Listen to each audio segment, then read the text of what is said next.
دوستو، دین اسلام صرف عبادت کا نام نہیں بلکہ دین اسلام ایک مکمل ضابطہ حیات ہے۔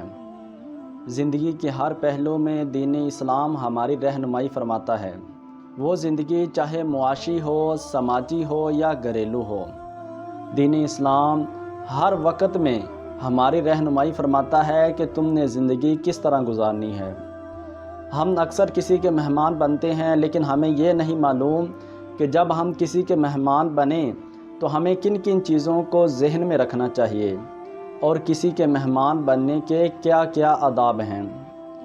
جب بھی کسی کے مہمان بنیں تو 4 باتوں کو ہمیشہ ذہن میں رکھیں اور ان 4 باتوں کا ہمیشہ خیال رکھیں۔ انشاءاللہ آپ کی عزت میں، آپ کے وقار میں اضافہ ہوگا۔ نمبر 1، جب آپ کسی کے مہمان بنیں تو اس کے گھر میں بغیر اجازت کے داخل نہ ہوں۔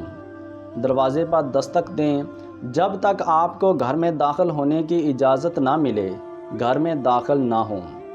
نمبر 2، جہاں پر آپ کو بٹھایا جائے وہیں پر بیٹھ جائیں۔ اور نمبر 3، کھانے کے لیے جو کچھ پیش کیا جائے اس پر راضی رہیں اور زیادہ کھانوں کی فرمائش نہ کریں۔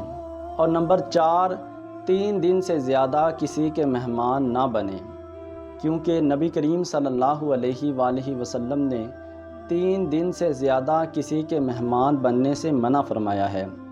اگر آپ ان 4 باتوں کا خیال رکھیں گے تو انشاءاللہ آپ کی عزت میں بھی اضافہ ہوگا، اور جاتے ہوئے جس کے گھر میں آپ مہمان بنے ہیں اس کے لیے دعا کریں، اس کے رزق میں برکت کے لیے دعا کریں۔ اللہ عز و جل آپ کے بھی رزق میں اضافہ فرمائے گا۔ اللہ عز و جل ہمیں عمل کی توفیق عطا فرمائے۔